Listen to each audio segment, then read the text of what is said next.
ये आपको सोसाइटी से जोड़ता है। Amity was your first choice. Internship certificate ले आए और उस पे सिर्फ नाम बदल दिया। Only a bit of Marathi. काय झाला? आज की जनरेशन जो है वो सबसे ज्यादा जो लैक कर रही है वो है stability. What are the duties as a law researcher? जी, मैं तुम्हारा लाइसेंस ले लूंगा। What all have been your major learnings in last 11 years of practice? Never enter the courtroom without reading a file. What is your vision? The first one is to be accessible at all times. A requirement to support the youngsters. Delhi high court की canteen is one of the best canteen. Law वाले कितने working hours दे रहे? Good evening everyone and welcome to another episode of Vakil Vani. So today we have with ourselves one of the dynamic lawyers of Delhi High Court and Supreme Court, Advocate Raghav Sabharwal. Welcome sir to our podcast. Sir, first of all, what I want to understand that why law? Like I have been seeing that you come from a family of lawyers and you have been very meritorious as well, very good in studies and everything. So sir, law ही क्यों आपने choose किया? First of all, thanks a lot सिमर। बहुत बहुत धन्यवाद आपका कि आपने मुझे इस प्लेटफॉर्म पे बुलाया टू शेयर माय एक्सपीरियंसेस। जहां तक लॉ का सवाल है, I think law is very dynamic as a profession. It keeps growing, तो it gives every professional an opportunity to learn as we grow. जैसे जैसे हमने बढ़ना है, हमने और सीखना है। तो मेरी शुरू से ही ये एक आदत रही है, एक हैबिट रही है कि जो भी हम चीज कर रहे हैं उसमें हम कुछ नया सीखें। और हमें तो पता ही है कि कितने नए एक्ट्स आते रहते हैं, कितने स्टैट्यूट्स में अमेंडमेंट्स होती रहती हैं। अभी हाल ही में 2023 में भी अमेंडमेंट्स हुई क्रिमिनल लॉज में, एविडेंस एक्ट में। तो पीछे इंसॉल्वेंसी बैंक्रप्सी कोड आया which has evolved the whole practice as far as the sick companies that used to be are concern. तो इस तरह से आपको नए लॉज और ये आपको सोसाइटी से जोड़ता है। आई थिंक लॉ एक ऐसी चीज है जो हर फील्ड से कहीं ना कहीं किसी तरह से कनेक्टेड है। सही बात है। So sir, in your initial years of schooling, after you did your schooling, so you went to the law school. So whether like you graduated from Amity Law School, so whether Amity was your first choice or did you try for NLUs or other government law colleges? So I think ये बहुत अच्छा सवाल है, specially school students के लिए जो law as a career अपना opt करना चाहते हैं। Of course the national law schools and other more prestigious colleges have a good name and obviously I also wanted to try for them, but honestly I am a science student and उस time पे when I completed my class 12th in the year 2008, तब मैंने in fact मैं engineering की पढ़ाई कर रहा था। तो कम्पिटिटिव एग्जाम्स की जहां तक बात है, मैंने IIT और AIEEE उन सब की तैयारी करी थी। सर वहां से एकदम लॉ के अंदर पर कहीं कहीं अंदर से so I was always into co-curricular activities. मैंने काफी ड्रामा में पार्टिसिपेट किया है, मैंने काफी डिबेट्स में पार्टिसिपेट किया है अपने स्कूल में, अपने कॉलेज में। तो कहीं that opportunity of performing always intrigued me. उससे मेरे को एक लगाव था जो कि मुझे लगता था शायद इंजीनियरिंग और उसमें नहीं मिलेगा, बट क्योंकि मार्क्स वगैरह अच्छे आते थे तो एक वो फर्स्ट ऑप्शन यही होता था कि साइंस चूज करके आप कर लीजिए।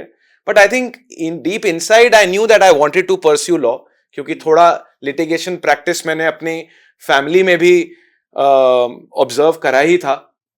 एंड उसके चलते मेरा ILS लॉ कॉलेज पुणे में, one of the prestigious colleges, हाँ जी, तो वहां पर मेरा एडमिशन हो गया था।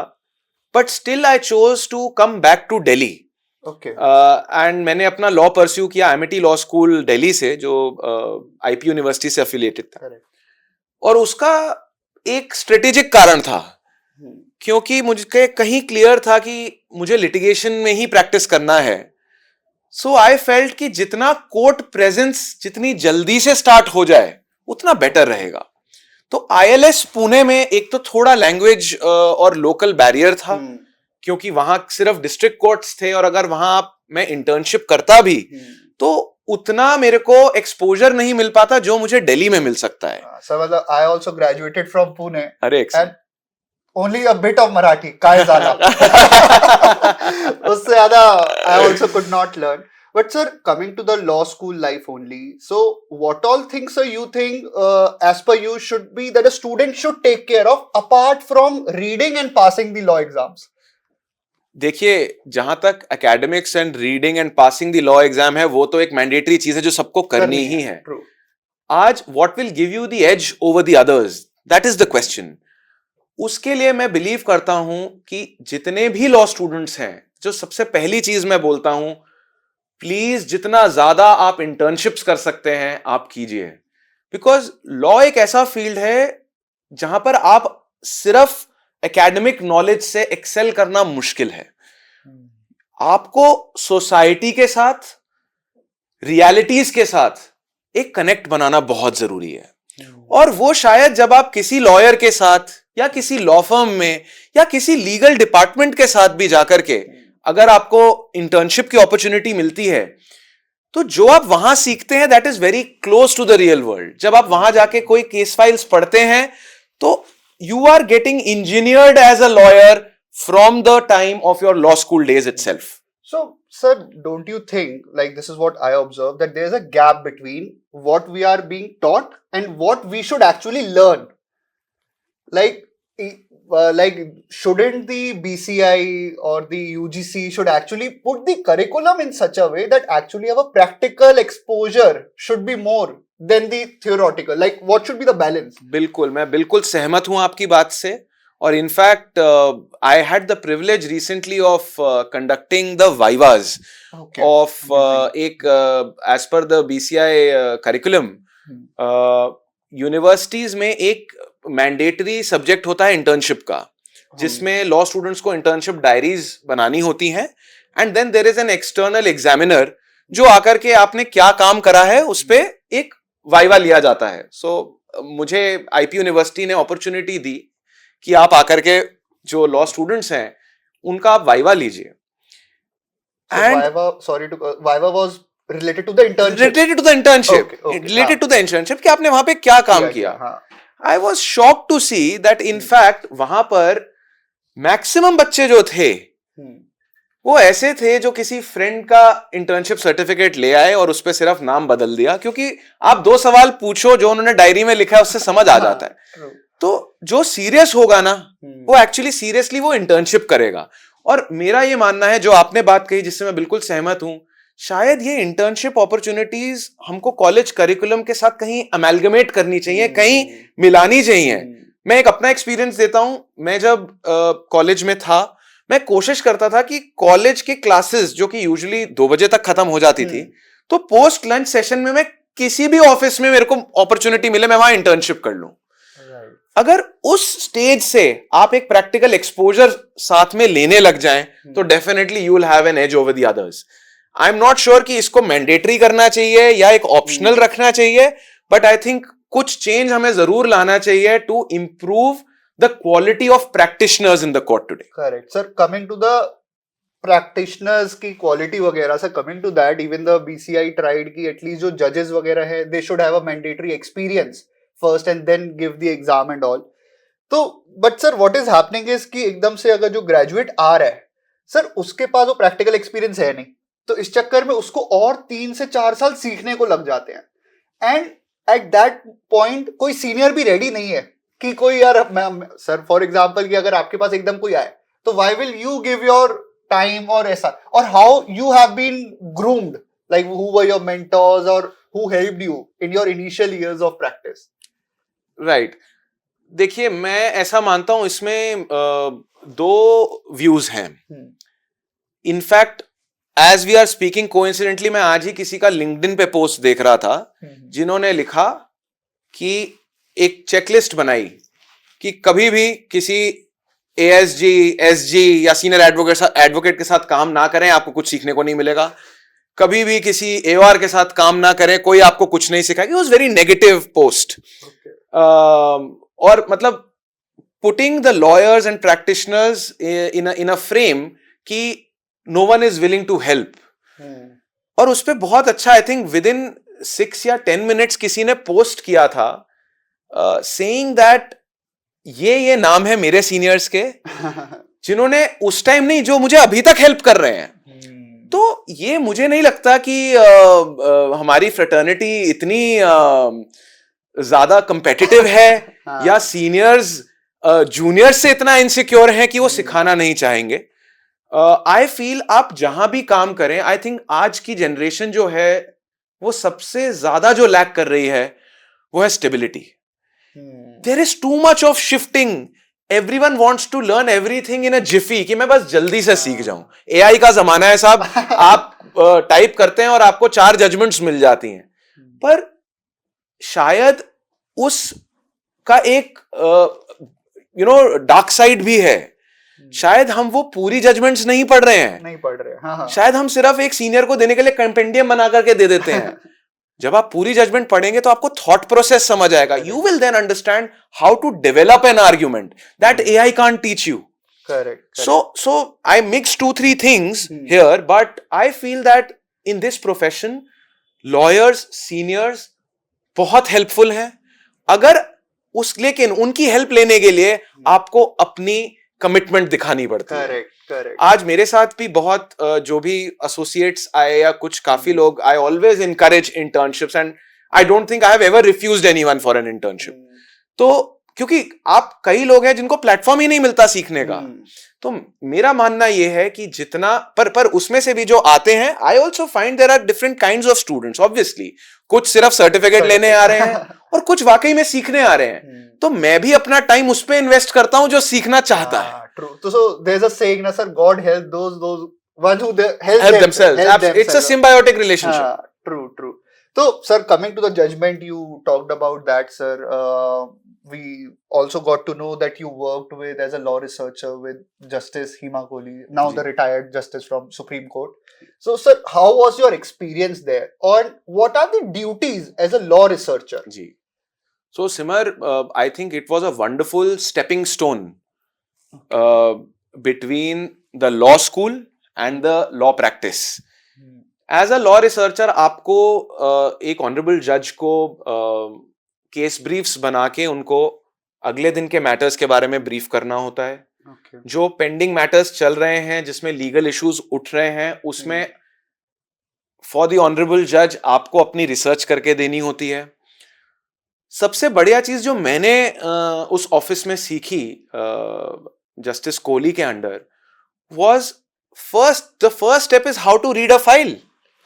आपको आपके पास इतनी मोटी मोटी फाइल्स आएंगी, आपको कैसे उसमें से how you have to shift the grain and the shaft is one thing that you learn. आप जितना ज्यादा पढ़ेंगे, तो हम रोज की हम उसको पेशी बनाना कहते हैं एलआर्स की लैंग्वेज में, कि एक हम पेपर पे अपने पूरे उस टाइम नोट्स बनाया करते थे कि what are the relevant pages, what are the relevant facts, so that the honourable जज can go through the file and we can assist the honorable judge in that.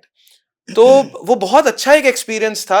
और दूसरी चीज जो बहुत अच्छी अपॉर्चुनिटी मिलती थी, आप पूरे दिन कोर्ट में बैठे हैं विद द जज, सो आपको एक कोर्ट ऑप्टिक्स सीखने को मिल रहा है. आपको समझ आ रहा है क्या चीज करने से कोई जज इरिटेट हो सकता है, क्या ऊंची आवाज में बात करने से आपकी बात मानी जाएगी या नहीं मानी जाएगी, जज का एक पॉइंट पे क्या पर्सपेक्टिव है. Correct. I was coming to this only कि क्योंकि like when you are closely working to a जज, उनका interpretation scale, why they are sitting there, तो वो आपको समझ आ जाता है. बिल्कुल. और क्या चीज जज के साथ सबसे अच्छी तरह क्लिक करेगी.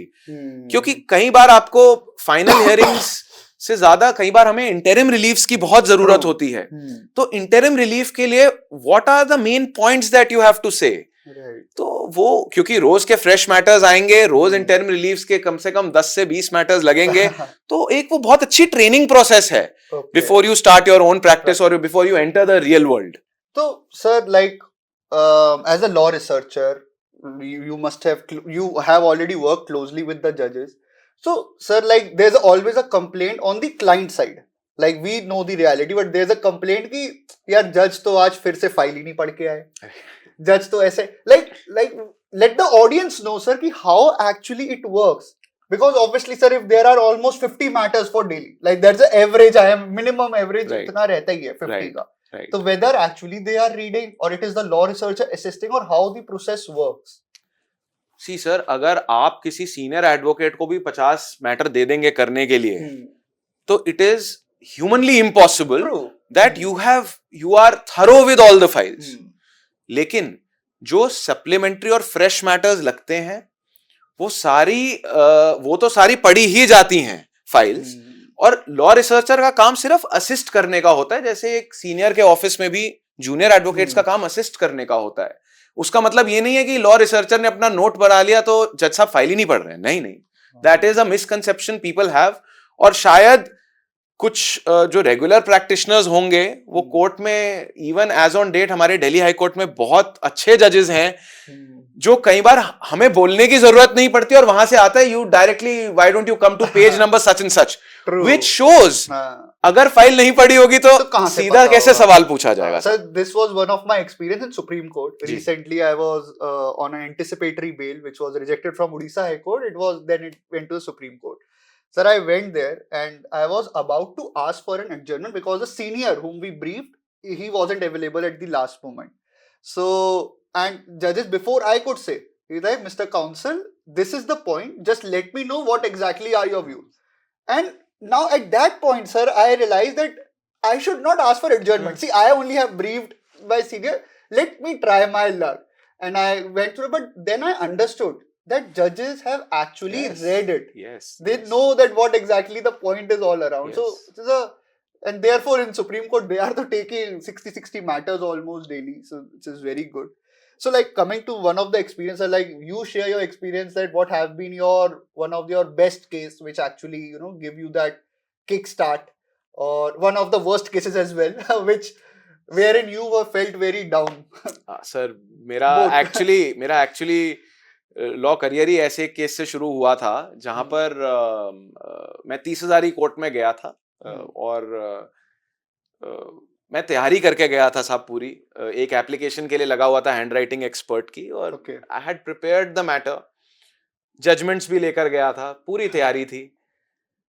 जब मैटर कॉल हुआ तो जज साहब ने कहा, what is your authority to appear. अब मैं उस लॉ ऑफिस में नया था, मेरा वकालतनामा नहीं था. तो मैंने बोला कि my Lord's, I M an associate in this office, I have recently joined, मैंने अभी ज्वाइन किया एंड मैं तैयार हूं मैटर के साथ. तो बोले कि डेट ही लेनी है तो सीधा बोल दो कि डेट लेना चाहते हो. तो अब जो आदमी पढ़कर गया हुआ है वो, मैंने बोला नहीं जनाब, ये डेट नहीं चाहिए, lords I am ready to argue the matter, I have my judgments also ready. But he did not budge. He said कि नहीं, आपके अथॉरिटी नहीं है, हम तो नहीं सुनेंगे आपको. तो उन्होंने वो एप्लीकेशन, उनकी नजर में वो एप्लीकेशन फ्रिवलेस थी क्योंकि बहुत पुराना सूट चल रहा था और 2 हैंड राइटिंग रिपोर्ट्स ऑलरेडी आई हुई थी, but we were requesting for CFSL report. Anyway, merits पे तो कोई बहस हुई नहीं. उन्होंने काफी मेरे को थोड़ा सा डीमोरलाइजिंग था उस टाइम पर. उन्होंने कहा कि तुम अगर एक शब्द, क्योंकि मैं थोड़ा अग्रेसिव हो गया था एज अ जब बिल्कुल मैं LR शिप से निकला था और मेरा पहला मैटर था जो मैं आर्ग्यू कर रहा हूं, और मैंने थोड़ा ये एक डिफरेंस हाई कोर्ट प्रैक्टिस और डिस्ट्रिक्ट कोर्ट प्रैक्टिस का भी रहता है. तो मैं डिस्ट्रिक्ट कोर्ट में वो मैटर करने गया एंड मेरे को थोड़ा एक डिस्करेजिंग वे में बोला गया कि मैं तुम्हारा लाइसेंस ले लूंगा. तो मेरे को लगा गाड़ी शुरू होने से पहले ही बंद हो रही है, शायद ये मेरे बस की बात नहीं है. So I was quite demoralized at that point of time and I did not understand what to do. और वो एप्लीकेशन अभी भी मुझे याद है, डिसमिस हुई with a cost of 3,000 rupees. तो मुझे समझ नहीं आया ये हुआ क्या. तो मैं 3,000 और whether senior. सर मैं सीनियर के पास बड़ा डीमोटिवेट होकर गया. मैंने कहा जी पहली बार आपने मुझे ट्रस्ट करके मैटर के लिए भेजा, देखिए मैं ये कराया. बोले कि नहीं कोई बात नहीं, अपील तो कर ही सकते हैं. तो I think that's how you handle setbacks also. And I mean her time environment आपके फेवर में नहीं होगा. इनफैक्ट वो अपील फाइल हुई, कॉस्ट भी वेव ऑफ हो गई और हमारे फेवर में चीजें चली. पर ऐसे एक्सपीरियंसेस भी कई बार जरूरी होते हैं टू हर एक के प्रैक्टिस में कुछ एक्सपीरियंसेस ऐसे आते हैं जब शायद कभी कभार जजेस भी अनरीजनेबल हो जाएं, चाहे आप पढ़ के आए हैं, लेकिन you need to know how to tackle such situations. तो उस टाइम पे मैं बहुत डिमोरलाइज हुआ. मुझे तो वाकई में लग रहा था, ये अराउंड 2014 की बात है और आज हम 2025 में बैठे हैं. And I'm quite I'm enjoying the profession like anything. I would say that. And अगर आप कोई चीज enjoy कर रहे हैं तो मतलब So it's going good only. Sir, related to the setbacks only. So what all have been your major learnings in last 11 years of practice? See, one of the major learnings is that in the initial phase of your career as a lawyer, I think one must not think of specializing.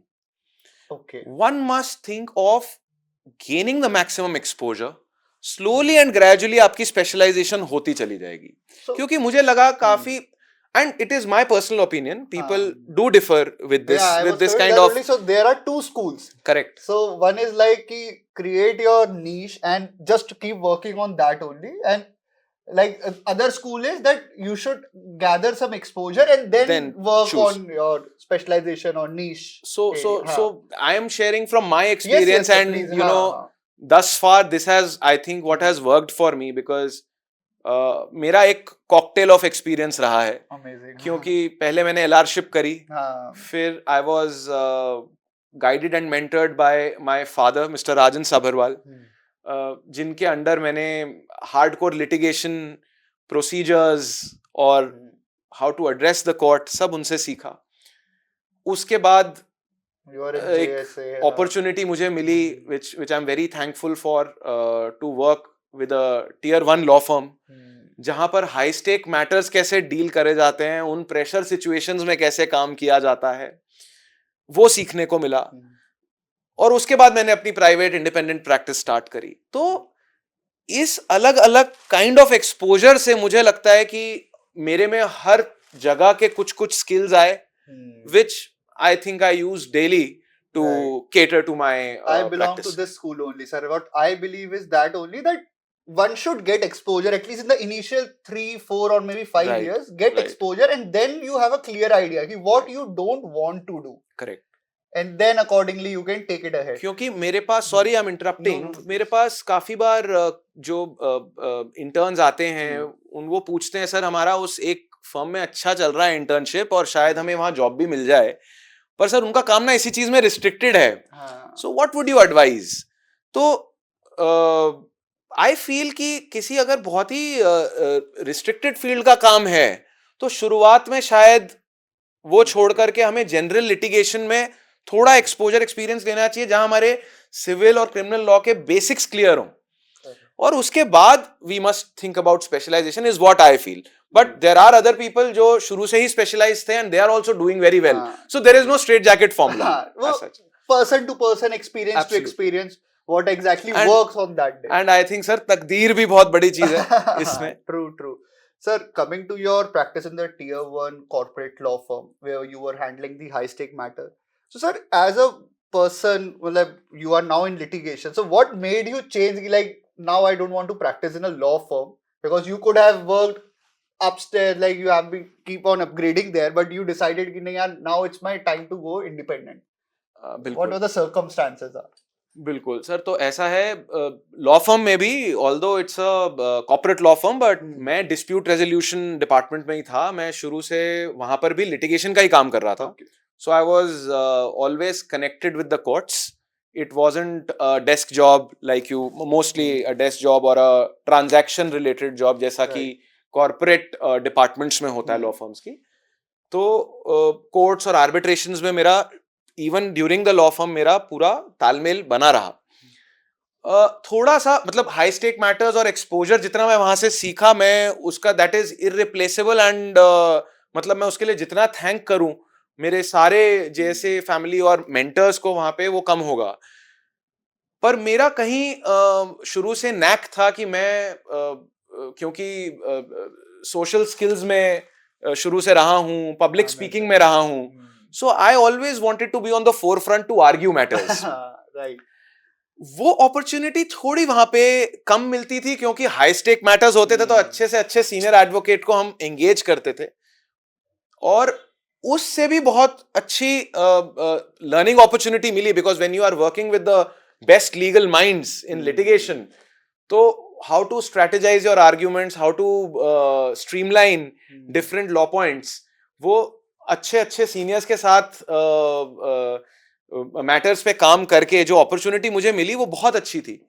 पर शायद मुझे लगा कि नहीं, मुझे back stage थोड़ा कम रहना है और लीड रोल करना चाहता हूँ, फ्रंट फुट पे आके खेलना है। बिल्कुल बिल्कुल। तो sir, we also got to know that you have been one of the youngest double AG for the state of Haryana in Supreme Court, also an AOR.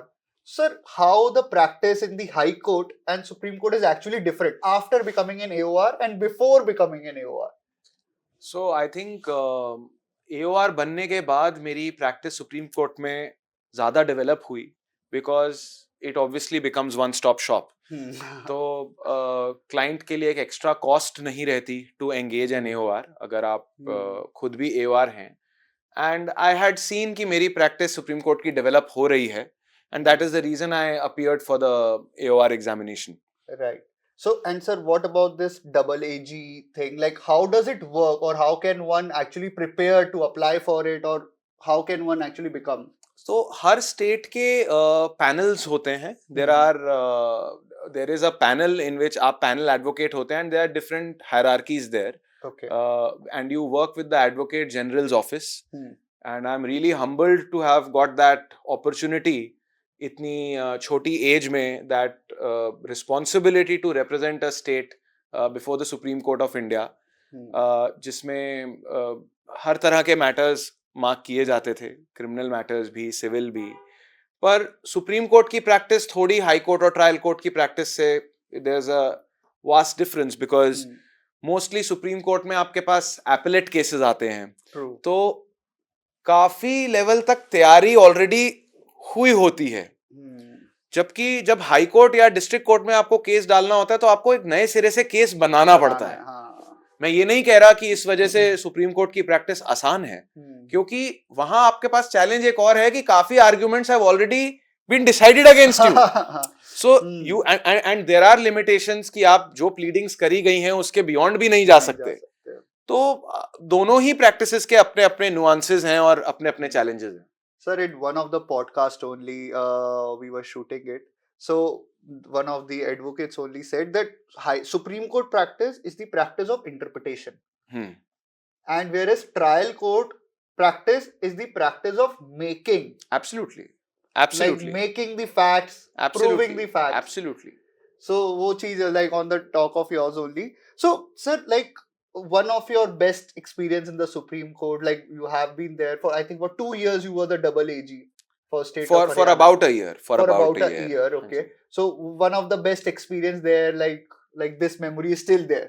Sir, supreme court में तो सारे ही एक्सपीरियंसेस अच्छे experiences हैं। ये भी बात there is no, I would not say that there is a specific experience of supreme court, because for me every court is alike.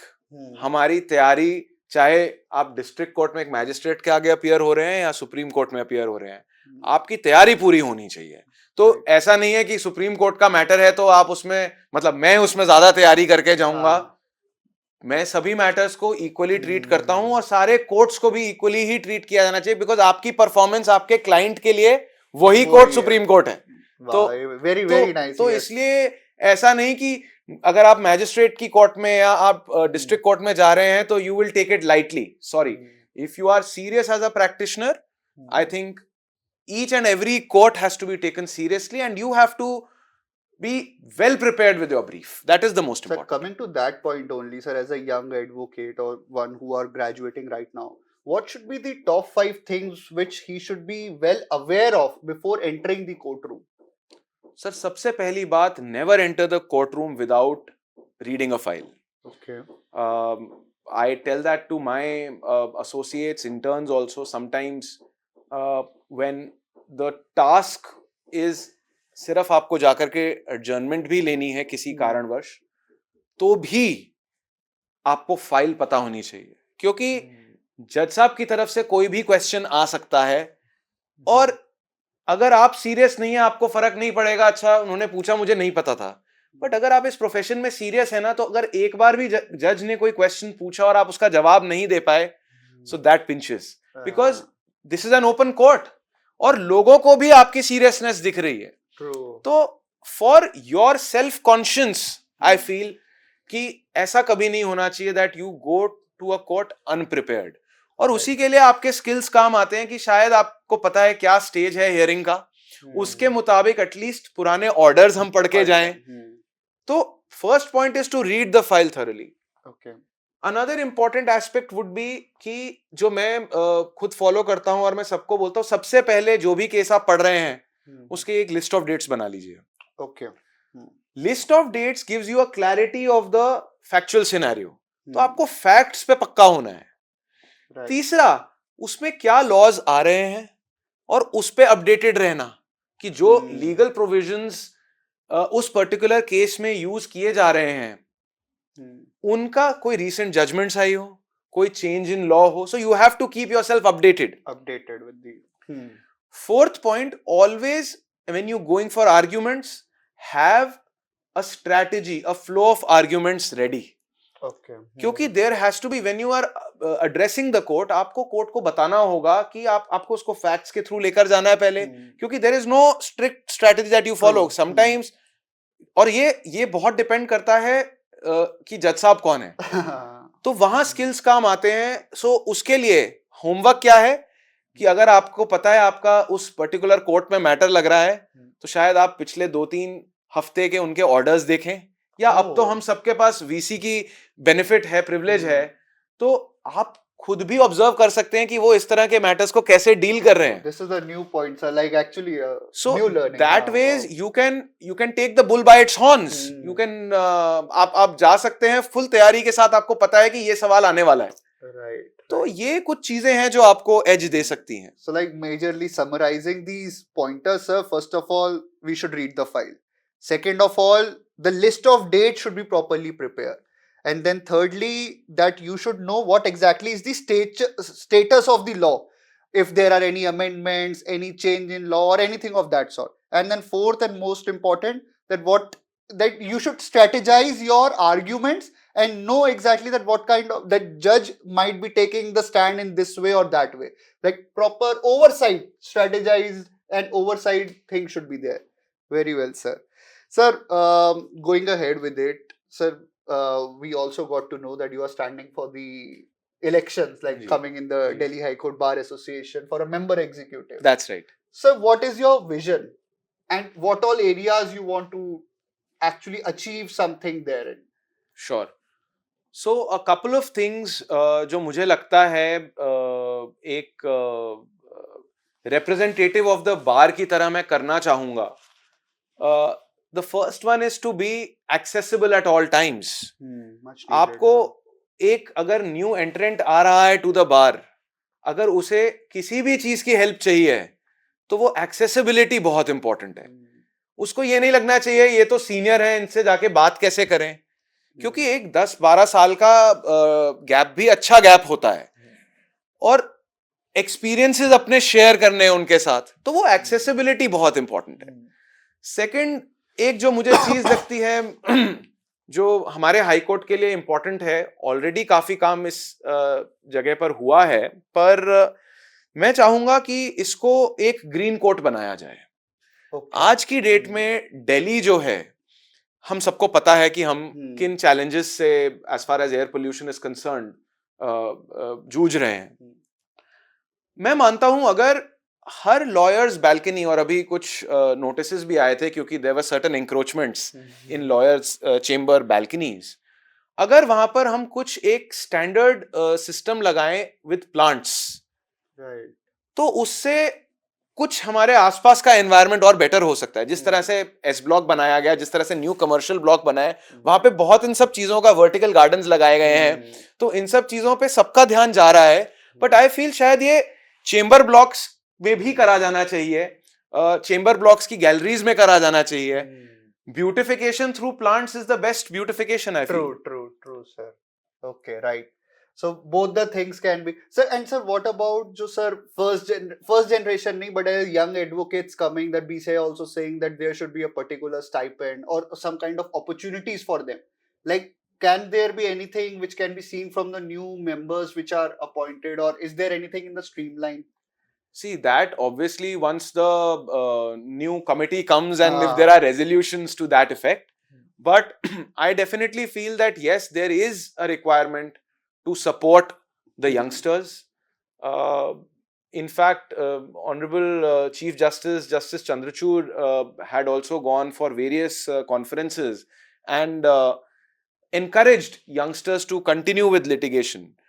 But एक hard reality है that it is not easy to survive. तो कुछ support mechanism हमें जरूर बनाना चाहिए for the youngsters. मेरे ख्याल से एक off the cuff जो चीज मुझे दिमाग में आ रही है कि जैसे हम एक वेलफेयर स्टैम्प रखते हैं लॉयर्स के लिए, जैसे हम एक कॉस्ट लगाते हैं to the Delhi legal aid society, तो शायद अगर एक और फंड इस तरह का बनाया जाए for the young members of the bar, I am just thinking of the cuff, क्योंकि इस बारे में सोचने की बहुत जरूरत है. तो शायद उससे कुछ यंगस्टर्स को जरूर हेल्प मिल सके from and that then no one is really contributing or becoming a hero, but it is coming from the system itself. Because I think as a part of the system we all are responsible for the situation.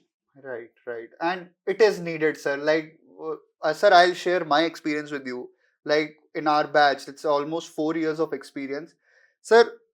If almost 50 students, 50 lawyers after graduation became an advocate or started as a litigation, so now only out of that 50, only 5 are remaining. Yes. They went into corporate or MBA businesses or something or the other. But sir, this shift, now sir, the corporate lawyers are increasing. Yes. And the major reason is the challenges which they face, the financial challenges. Absolutely. Or they are not able to actually understand it. So it might be actually a good step, a small step which is needed. Absolutely, and there is no denying this fact, and I kind of agree with you, क्योंकि हम भी जब first year में Delhi high court की canteen में जाते थे तो आधा बैच वहीं मिलता था. करेक्ट. और ओवर द इयर्स वो काफी छटता चला जाता है, और खैर सबकी प्रैक्टिसेस अलग अलग फोरम्स में भी रिस्ट्रिक्ट होती चली जाती है, पर आपकी बात ठीक है, लिटिगेशन में बहुत कम लोग परस्यू कर पाते हैं because of these challenges, and as a system we all need to think about it. Sir, Delhi high court की बात हुई, दिल्ली हाई कोर्ट कैंटीन की, sir, the famous cold coffee. Sir, what else is your favourite thing in the Delhi high court canteen? So a recent find there is I am a vegetarian, तो वहाँ पनीर टिक्का भी बहुत अच्छा मिलता है, पर वो मिलता I think 4 बजे के बाद है. तो वो एक recent find था, and it is actually of a very good quality, and I think I can proudly say, being a member of the Delhi High Court Bar Association, member of the Bar Association, that Delhi High Court की canteen is one of the best canteens any court can have, and in fact personally I know people who have matters in other courts, but वो खाना खाने यहाँ पे आते. Sir, I was one of them. Like, तो ये वाकई में सच है, ये एक ब्रैग करने वाली बात नहीं है, बट ये वाकई में सच है. But it is good that the current executive committee has also अभी हमारी कैंटीन expand भी हुई है, क्योंकि to cater to so many members, तो एक अच्छी कम्युनिटी है हमारी दिल्ली हाई कोर्ट में, तो अच्छा लगता है. Very nice. सर, आजकल एक ना रिसेंट डिबेट चल रही है related to the work life balance ji, and also the working hours, but though it is related to the IT tech sector, nobody is talking about the law वाले कितने working hours दे रहे हैं. Sir, you yourself, how many working hours you are giving in a week? Sir, ऐसा है, there are no working hours. बात इसीलिए कोई बात नहीं कर रहा है. मुझे लगता है, देखो, वर्क लाइफ बैलेंस बहुत जरूरी है, but having said that, our profession is a challenging profession, just like doctors. शायद डॉक्टर्स के लिए भी कोई इसकी बात नहीं कर रहा है ना, क्योंकि अगर सर्जरी है तो बहुत सर्जरी है, आप घर पे सो रहे हैं और अगर एक कॉल आ गई, आपको पहुंचना है तो आपको पहुंचना है, फिर टाइम नहीं देखा जाता. उसी तरह से शायद हम भी सोसाइटी के लिए ये काम कर रहे हैं, जिसमें we are required to work at odd hours. having said that, obviously it also depends on how you manage your time. तो एकदम नीरस जिंदगी भी नहीं हो सकती और कुछ ना कुछ लाइफ में फॉर लॉयर्स एंड लॉयर्स भी काफी यूजुअली शौकीन ही होते हैं. तो most of us are we have our passions apart from practicing law also. So sir, what all hobbies you are pursuing apart from law, or the free time, what all you are doing nowadays? So the first thing apart from law is I try to spend the maximum time with my family. That is one thing. That would not be a passion. That is my choice, and I want to I try spending time with my family the most. But apart from that, I play badminton. तो जब time निकल पाता है मैं badminton जरूर खेलने की कोशिश करता हूँ. और अभी मेरा एक नेक्स्ट स्किल जो सीखने का प्लान है वो गोल्फ है. तो I am looking forward to it. मैं सोच रहा हूँ इस बारे में, बट वाकई मैं वर्क लाइफ बैलेंस की बात कर रहा हूँ, बट टाइम नहीं मिल पा रहा है. But I feel I should be able to manage my time in a way कि मैं ये स्पोर्ट जरूर सीखना चाहूंगा. सर वर्क लाइफ बैलेंस से एक चीज और याद आई मुझे कि sir while you are working with justice Hima Kohli, so what was जजेस का एक work life balance, working hours क्या रहते थे? सर काफी टफ लाइफ है, to be very honest.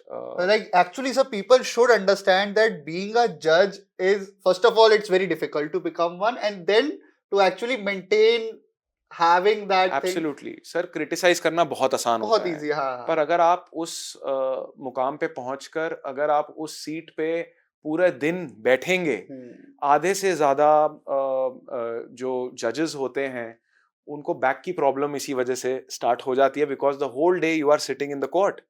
And in fact, there are some judges who take breaks of 10 minutes or 15 minutes in between the court session. और उसमें भी कई लोग criticize ज़्यादा करते हैं, but मैं ये बोलना चाहूँगा कि that break is required, is what I feel, because constant sitting also is hazardous to your health. So these are some hazards of the profession. अब वो उस पूरे दिन आपको एक जगह बैठकर लोगों को सुनना, उसके बाद उस दिन के सारे ऑर्डर्स पे साइन करना जो आपने पास करे, उनको रिव्यू करना, सब आपके सिग्नेचर के अंडर जा रहा है, उसके बाद अगले दिन के 60, 70, 100 मैटर्स की तैयारी करना. So it is, yes, it is not an easy job, sir. सबको perks और the glory is what everyone sees, but a lot of hard work goes. And I can say for the office that I was working with, sir, even सुबह भी early morning भी matters पे तैयारी हो रही होती थी, और हमें कई बार urgent researches भी सुबह सुबह करके देनी पड़ती थी. तो judges work really hard. ऐसा नहीं है कि like sir वो question उठाते हैं, like most of the normal like those who are not advocates, like एक question उठाया जाता है कि यार आप लोगों को summer break मिलता है, आप लोगों को तो winter break भी मिलता है. Like I think it is necessary, because they're not understanding that we don't have any working hours. Exactly, that's what I would want to say, because जैसे आपने बहुत pertinent सवाल पूछा कि जी IT इंडस्ट्री में तो आप बात कर रहे हो आवर्स की, बस आप सिर्फ समर वेकेशन देख रहे हो, आप ये नहीं देख रहे कि हमारे वैसे कोई आवर्स ही नहीं है.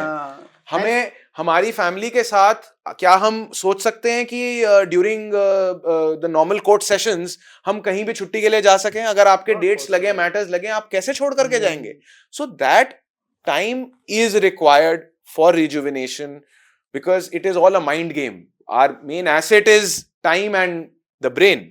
तो अगर वो रिचार्ज नहीं होगा तो बड़ा मुश्किल हो जाए. इनफैक्ट अभी हाईकोर्ट में ही एक जज साहब के आगे एक मैटर लगा हुआ था, जो एक one of the bar associations had filed कि हमारी समर ब्रेक्स नहीं होती हैं, and the court and the bar and the bench were both of the same view कि that time is required for rejuvenation. Correct. So, sir, like coming to last end of that podcast only, sir, a very interview-based question, which I am being very young, but I should not, but I'll still do it for the audience. Sir, where do you see yourself in next 5 years? Like, these are your vision, like, I want to achieve these all things as well. So, I think the next 5-year plan would be to probably focus more on the Supreme Court and High Court for me. Right now, my practice is spanning across the district courts because I feel शुरुआत में आदमी को हर जगह practice करके exposure लेना चाहिए, जो कि मैंने लिया. पर अब मुझे लगता है कि एक वो स्टेज आ गई है जहां मेरे को सिर्फ ज्यादा फोकस अपना हाई कोर्ट और सुप्रीम कोर्ट पे करना चाहिए. एंड ऑब्वियसली सिंस मेरा reason to step out of the law firm ही यही था कि मैं एक आर्ग्यूइंग काउंसिल की तरह मैटर्स प्रेजेंट करूं.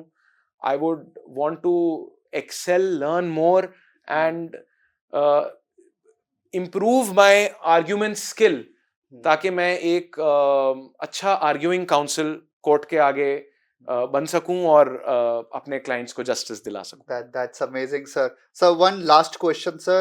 Like in this 11 years of journey, sir, if there is one thing which you could change, or which you regret not doing it, what would that be? Like related to the law, legal practice only. Honestly, nothing that I regret.